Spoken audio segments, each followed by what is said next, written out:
My initial reaction upon seeing the artwork for Marius Titus from Ryse was a pretty phenomenal idea, incorporating traditional armor and then making it much more elaborate. Ryse's armor is based on armor from the Imperial Roman period from about AD 50 to about AD 100. It consists of the Lorca segmentata of a Corbridge type or almost a Newstead armor found in Scotland.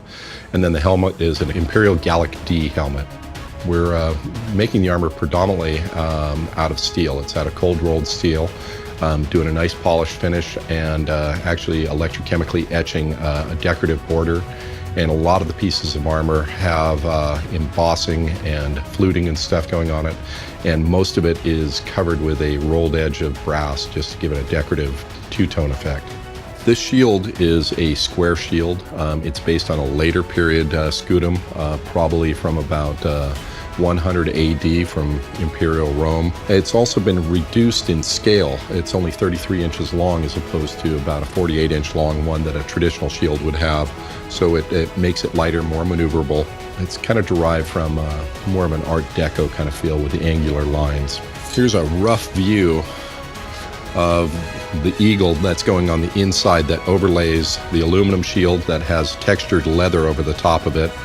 All of these little grooves on here get polished out and then in turn plated with 24 karat gold. This is an Imperial Gallic type helmet made out of 16 gauge mild steel. It's all formed up, TIG welded together, heliarc welded.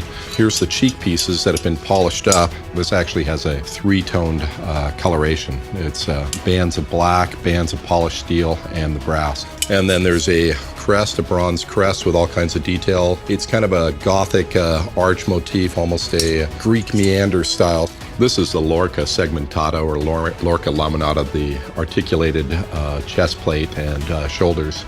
It's multiple plates. There's actually 12 plates that cover the torso and numerous plates that overlap over the shoulders. This allows a lot of flexibility and movement. This is one of the shoulder plates with the brass trim that's been polished. That'll sit up in here on the shoulder. The styling, which is these repeated arches coming through here, which is, you know, kind of a Gothic arch. This is a vambrace, which covers the forearm. There's also leather comes off of the front here. This is part of the Roman military belt, the Cingulum Militaris. So this all has all kinds of studding coming around it. This is gold leather. There's 5 panels on the front and 5 panels on the back with all kinds of decorative metalwork. I'm making a gladius, a fairly long gladius. It's almost a spatha length. The spatha is a cavalry sword, so from horseback they could take the longer weapon and hit with it. The weapon I'm making for the video game is made out of an aluminum alloy for the blade with pierced out aluminum decorative kind of leaves on the top section. I've milled out the hilt out of a solid billet of brass. The grip is made out of canary wood. It's an interesting wood. And then we're cutting chevrons into it and setting brass into it. And then the pommel is a piece of steel that we've turned and ground to shape that'll have a brass disc in the center for the decorative element. As you can see, it's a rough ground aluminum blade that flares to a wider point at the tip and then coming in for stabbing. This is how it looks in the rough form. And this is actually used in the Legio 14 Gemini Legion. So this will be electrochemically etched down the blade right through here on both sides with those markings.